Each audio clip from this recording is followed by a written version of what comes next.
Hello, this is Richard Leeson. So we're continuing back here in our study 1025. We've gone through some of the study setup pages here, and we're going to move on to the facilities to add them to our study. When we enter the facilities page, we see over here we select our alternatives, and the first thing we have to do is go to the master facility list, which allows us to edit all the global buildings in the study. And from here you can see we have nothing in the study at this point. And so to get something in there, we want to view the map. And when we view the map, this should bring up our installation with our installation boundaries. And we can see we see all the different buildings available, and we can see that there might be, no, this is pretty much all there is right here in this area of the installation. We can see what some of the types are by either hovering over there and getting the information about that building, but we can also look at the legend down here in the lower right corner to get an idea.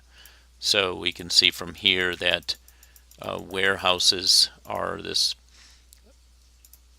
more purple color here, and we have several of those down here in this area. Another thing we also notice when we look at this is that there's some of our buildings here are condensed.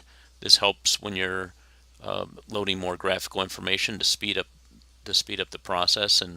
But when you're working on it, you can turn that off. So when you're trying to work on that, you can locate it.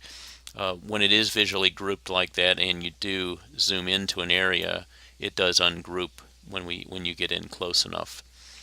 But we're going to go ahead and turn that off for now, and we're going to start by adding some of our buildings. And we have our options up here, our new selection and add to selection. So we're going to start with a new selection, and we're going to just take this chunk here. Not going to do them all at this point, just want to show you the difference between new selection and add to selection. And you can see that these buildings that were selected have changed color, and they've also up here have been added to the available facilities pane. And if you can scroll through there, you should be able to see the buildings that have been added. And they're not added, they're the ones that are available, and you can still make some final choices here, but many times it's just easier to do it graphically, because if let's say you added a building and you like to remove it, you can sit there and either click remove selection and click the one you want, or that, and take a piece of them out. But we're going to go ahead and try to add all the buildings in, and so we're just going to back out a little bit and hit add to selection, and we're just going to select the entire installation. And you can see I missed a couple here, but not a problem. We just add to that, and we just grab that area as well. Now all these buildings are selected here. Once again, you can see the list as we go through that list. And then what we need to do at that point is add those to the study, and you can see they've changed here to the selected icon, and at that point inside here we can move this and make this a little bit wider. There's more data here.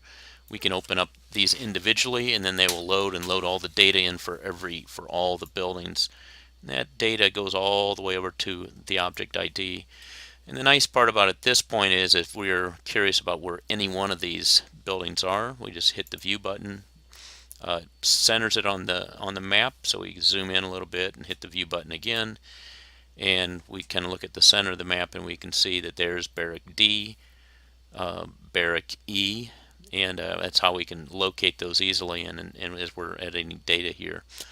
So what we do before we leave here and we go on to our next lesson is we hit save. Those 24 facility groups are adding those all those buildings in, and we can see now as each facility group, we can see the number in each of these facilities. We can see the percentage of plan area. So these technical equipment maintenance facilities is kind of the largest selection, and it's not too much larger than these instruction buildings here. And we do have some warehouses here, so it makes up different chunks of the installation. We have some of our costs in at this point, and like I said, this is the facility groups, but we can also view see the individual facilities by clicking on facility summary, and you see the each of the facility groups is listed here with all the individual buildings in those and with all their information at that point.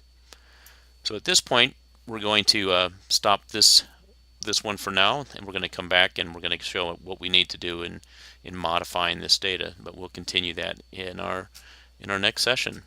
So we'll see you then.